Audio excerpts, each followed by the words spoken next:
Bonjour à tous. Eh bien voilà, on y est. L'automne approche à grands pas, ça fait déjà un petit moment. Ainsi se termine une année qui était pas terrible hein, au niveau de la météo et puis à tout point de vue on va dire. Ça a été une année vraiment compliquée pour beaucoup d'apiculteurs, y compris certains professionnels qui sont vraiment en difficulté. Bon, une pensée pour eux et j'espère que ça ira mieux l'année prochaine. En plus, la vente de miel a tendance à chuter ces derniers temps, donc vraiment voilà, hein, circonstances compliquées. Quant à nous, eh bien, on va aujourd'hui regarder un petit peu les colonies que je viens de vous montrer là vite fait au niveau des trous de vol. Alors qu'est-ce qu'on fait en ce moment? Eh bien, pour le savoir, il faut que vous puissiez observer la nature, c'est important. Alors il y a le changement de temps hein, qui fraîchit. Là hier il faisait 4 degrés le matin. Ce matin il faisait 5-6. Bon, quand vous avez des matinées qui sont très fraîches comme ça, vous imaginez que la nuit, les colonies ont tendance à se mettre en grappe. Ça y est. Hein. Donc en grappe plus ou moins distendue, ça dépend de la taille de la colonie. Les très grosses colonies n'auront pas tendance à se mettre en grappe encore. Elles vont se resserrer un petit peu et puis voilà. Ce qui peut vous aider à savoir si vous pouvez encore visiter vos colonies ou pas, eh bien, c'est d'observer ce qui se passe au niveau des floraisons. Dans ma région, donc là Picardie, et pour être plus précis dans la Somme, j'ai du lierre hein, depuis un petit moment maintenant. Et ce qui est important, c'est d'observer si les abeilles y vont encore. Alors là, comme vous avez pu le voir au début de la vidéo, j'ai filmé une guêpe, une mouche, mais là, si vous regardez bien, malgré la floraison, voilà, vous avez une fourmi, par exemple. Je crois que c'est ça, ouais. Là vous avez une fourmi, hein, puisqu'il y a beaucoup de pollinisateurs hein, qui viennent sur le lierre. Mais les abeilles, il y en a de moins en moins. Alors elles vont attendre un rayon de soleil pour aller sur le lierre actuellement. Elles s'y vont moins lorsqu'il ne fait pas beau. Et surtout, ben, les floraisons sont en train de se terminer. On arrive vraiment sur la fin. Voilà, ça fane. Voilà. Ouais, donc il y en a encore quelques-unes qui sont en fleurs, mais vous savez comment fonctionne l'abeille. Il faut qu'il y ait vraiment une masse importante de floraison avec en même temps beaucoup de nectar et beaucoup de pollen. Donc là ça commence à devenir un peu tendu parce que les nuits sont très fraîches et le lierre ne donnera principalement que lorsqu'il fera doux et donc ensoleillé. Voilà. Alors quand c'est la fin du lierre, généralement c'est entre le début et la mi-octobre, normalement on ne visite plus ces ruches. Visiter, je veux dire ouvrir et sortir les cadres. Hein, ça peut être un repère pour vous qui est assez facile à retenir. Voilà. Après, pour le reste, eh bien entendu, hein, il y a toujours des cas particuliers. Hein. Il y a un rayon de soleil, vous êtes à l'abri du vent, il fait plus de 15, bon, vous avez toujours la possibilité de visiter. Si cela est nécessaire, il faut que vous ayez un objectif. Ça, c'est important. Qu'est-ce que je veux voir en visitant et en sortant mes cadres actuellement ? Est-ce que c'est utile? Est-ce que ça sert à quelque chose de sortir les cadres actuellement?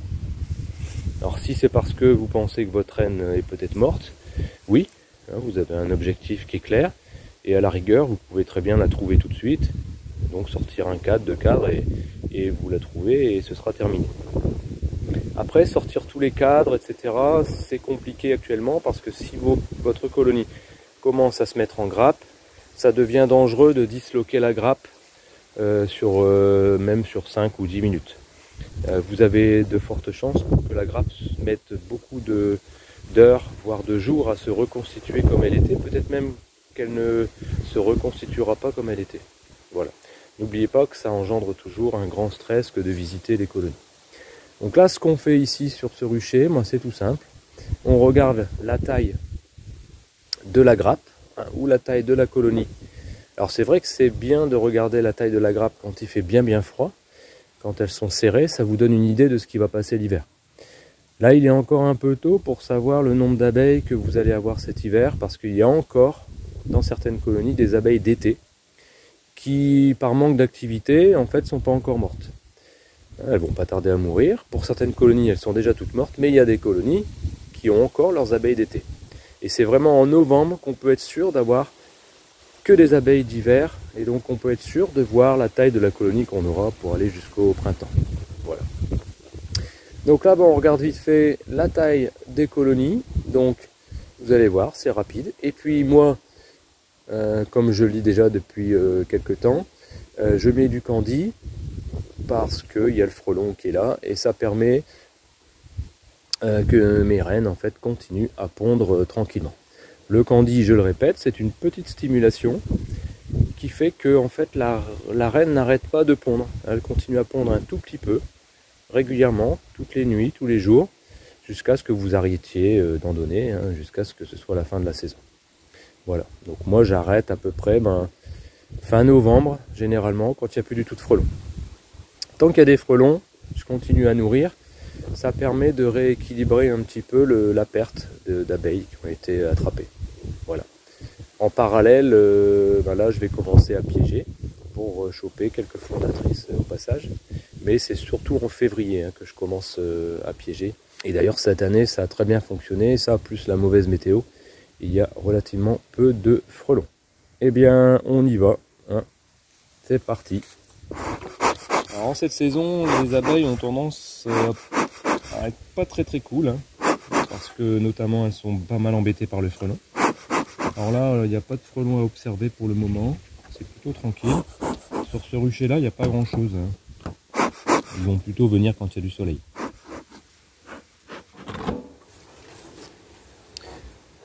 Alors on sous-pèse bien entendu les ruches. Moi je les ai toutes sous-pesées, elles sont toutes bien lourdes. Donc déjà je suis tranquille au niveau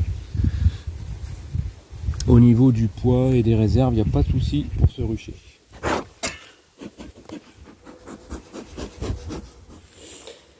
Alors eh bien écoutez, pour cette colonie c'est satisfaisant.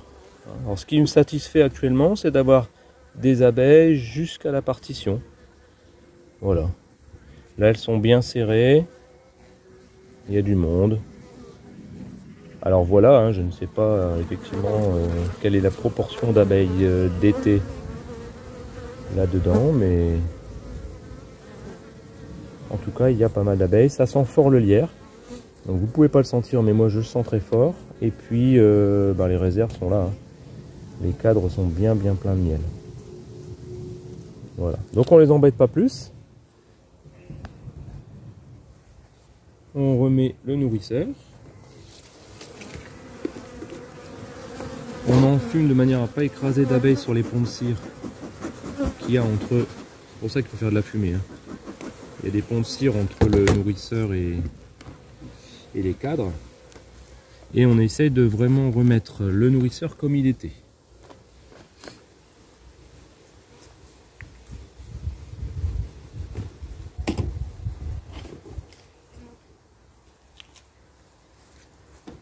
Et puis ensuite, 1 kg de candy. Voilà, pas plus. Que je viendrai renouveler d'ici 15 jours à peu près. Alors même si elle le mange en 2 jours. Hein, si elle le mange en 2 jours, ce que je pense pas, hein, actuellement c'est plutôt au ralenti quand même. Même si elle le mange vite, j'en remettrai pas avant 15 jours. Hein. Il n'y a pas besoin qu'il y en ait tous les jours. Donc là, pendant les quelques jours où elles vont manger le candy, bon, la reine va pondre un petit peu, elle va faire un petit couvain, pas très gros, hein, vous allez avoir un petit couvain comme ça. Bon, bien qu'actuellement certaines colonies ont encore un gros couvain, mais même si elle fait un petit couvain, eh bien ça va être quelques milliers d'abeilles qui vont naître et qui vont compléter la taille de votre colonie. Pensez qu'un nombre important d'abeilles est synonyme d'un bon hivernage. Et on referme et on passe à la suivante.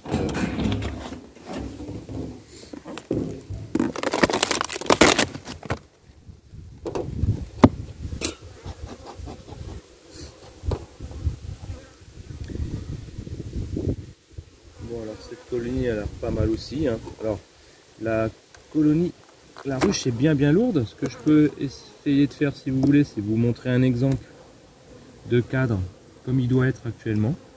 Voilà. Le minimum, c'est ça. C'est-à-dire une belle couronne de miel. De miel, pas de nectar, hein, de miel. Voilà, sur tous les cadres comme ça. Alors, sachant que là, c'est le cadre de rive. Et qu'ensuite, ben, tous les cadres sont pareils. Voilà.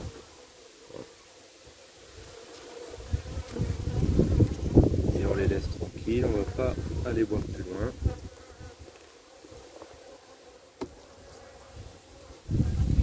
Alors quand vous avez ça sur vos partitions, oui, ça fait partie des choses qu'on peut regarder actuellement.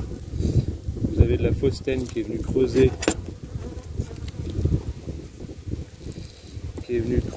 la partition, hein, et puis du coup les abeilles essayent de sortir le polystyrène. Donc là je vais bien le scotcher parce que sinon ça sert plus à rien.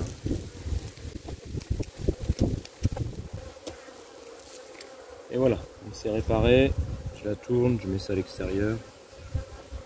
Vous voyez, tous les intercales sont pleins d'abeilles.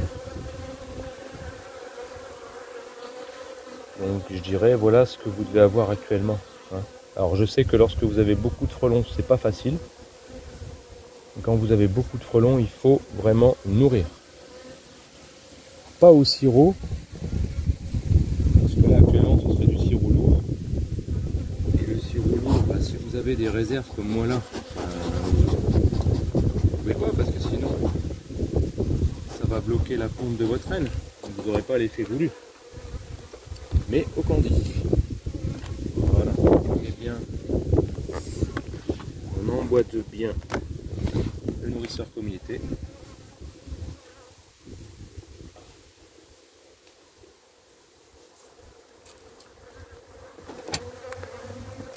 Et on donne à manger. Elles sont pas très contentes. Hein. Elles qui sont très calmes d'habitude. Je vous l'ai dit, en cette saison, pas très contentes. Voilà.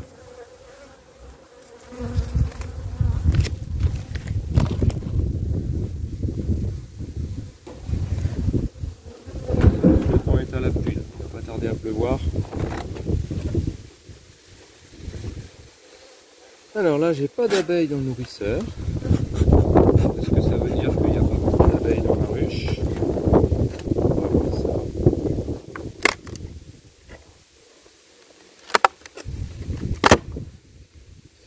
Eh ben non, pas du tout.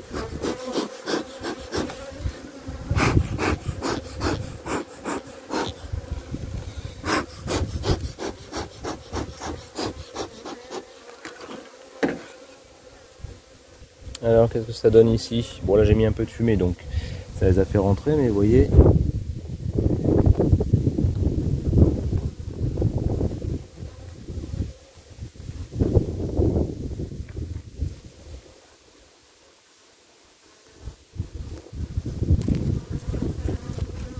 Vous voyez, c'est pas mal. Il y en a même un petit peu sur la rive. Ça c'est vraiment bon signe, c'est très bien. On a assommé une là, au passage.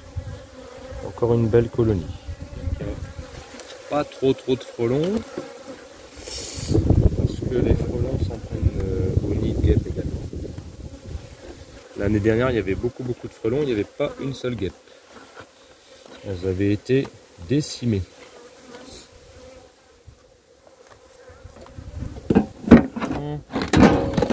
Ruchette très populeuse.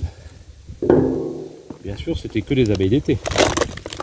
Est-ce que ça s'est renouvelé? Ah bah, on peut dire que il y a eu du monde. Alors, est-ce que là,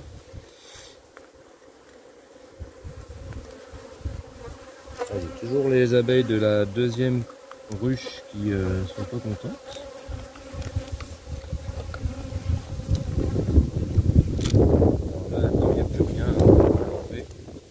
J'avais certainement mis du lierre. On va laisser un petit peu la cire qui est là, ça va permettre de poser le candy sans que ça écrase les abeilles. Alors, elle est belle, hein? Un petit peu de fumée.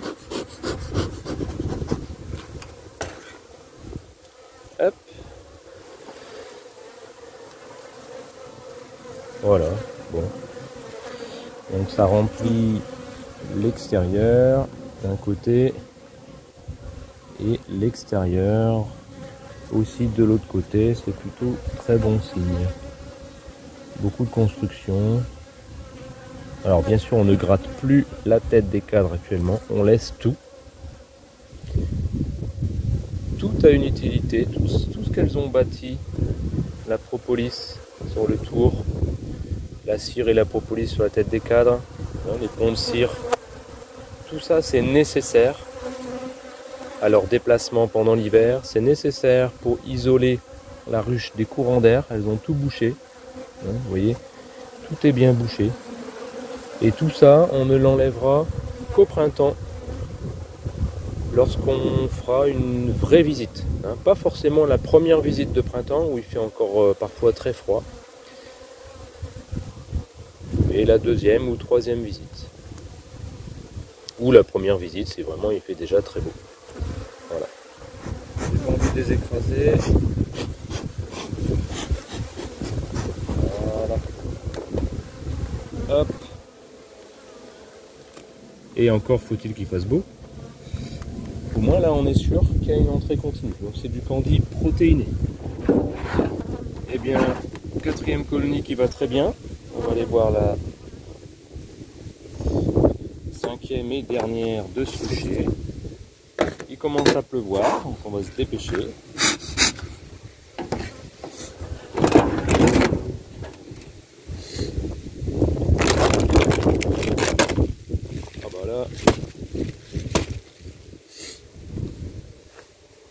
Alors là, non seulement c'est rempli d'un nourrisseur, mais en plus c'est du miel. Donc là, bien sûr, on ne va pas l'enlever. Mais ça ne m'empêche absolument pas de mettre du candy pour que la reine ponde. Parce que ce ne sont pas les réserves qui font pondre la reine. Ce sont les entrées de ressources. Les entrées de nectar et de pollen. Alors, du pollen, il y en a encore dans la nature. Du nectar, eh bien, ça dépend du temps. Donc moi, je mets un peu de candy qui va remplacer un petit peu les rentrées de nectar. Alors là, j'imagine que vous êtes impatient de voir l'intérieur. C'est pas beau ça? On a une belle colonie. Alors cette reine là a déjà 2 ans et vous voyez tous les cadres ont été renouvelés. Peut-être celui-ci, et peut-être de l'année dernière. Et celle-ci, je m'en suis beaucoup servi pour faire des essaims. Ce rucher-là n'a pas du tout fait de miel d'été. Donc je me suis pas mal servi de ces colonies-là pour faire des essaims. Et éviter ainsi l'essaimage ou simplement qu'il y ait trop de miel. Et que la reine puisse plus pondre. Voilà, donc là, vous avez du monde sur les extérieurs. Là, vraiment, tout est plein ici. Donc là, ici, vous imaginez qu'au printemps, ça démarre du feu de Dieu. Voilà, bon, bah, on va les laisser tranquilles. Alors bien sûr, on a envie de regarder s'il y a du couvain, on a envie de regarder si la reine est encore là. Oui, bien sûr. Mais c'est plus la période pour le faire. Suite au printemps. Si vous avez beaucoup d'abeilles d'hiver, même sans reine, elles vont arriver jusqu'au printemps. Il faut qu'il y ait beaucoup d'abeilles, par contre. Si vous avez peu d'abeilles, elles mourront de froid si elles n'ont plus de reine. Mais si vous avez beaucoup d'abeilles, ça arrive jusqu'au printemps sans reine. Et puis vous remettez du couvain ou une reine. Le mieux étant de mettre fin mars une nouvelle reine. Hop.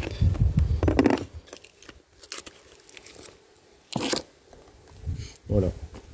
Tout simplement. Et croyez-moi, elles vont vite venir se servir.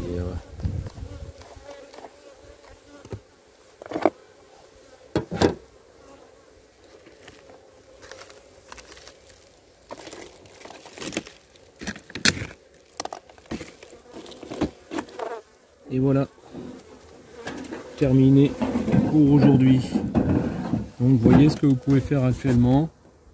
Alors en ce qui concerne les ruchettes, c'est un petit peu différent. Alors je parle des ruchettes en polystyrène. Les ruchettes en bois, vous considérez que c'est la même chose. Les ruchettes en bois, c'est relativement froid et même parfois c'est un peu gorgé d'eau. Ça dépend de la taille de la colonie et puis ça dépend de la protection que vous avez mis dessus. Donc il faut faire attention aux ruchettes bois et considérer que c'est une ruche comme les autres. Après, les ruchettes en polystyrène, c'est bien différent. Étant donné que c'est beaucoup plus chaud à l'intérieur et qu'elles arrivent à la réchauffer très facilement, vous pouvez plus facilement sortir les cadres même si vous êtes en fin de saison et que il fait un peu frais. Même si à la rigueur la grappe ne se remettait pas correctement tout de suite en 24-48 heures, elles sont quand même relativement protégées. Je parle pour le mois d'octobre. Mais à partir de novembre, on ne visite plus personne jusqu'à mars. Et encore si le mois de mars est correct, c'est-à-dire doux. Voilà. Bon bah écoutez, je vous laisse sur ces images d'abeilles relativement énervées. Vous les voyez là, un petit peu énervées, ça se voit, hein, la façon dont elles sortent. Très vives. Voilà, là je les ai vénères. Encore plus celle-ci, là, ici. Bah, actuellement, il faut vous dire qu'elles sont pas très occupées. Il y en a quelques-unes qui vont chercher du pollen d'astère ou du pollen de lierre, mais très peu. Tant qu'il n'y a pas de soleil, là, ça reste dans la ruche. Et donc elles défendent à fond.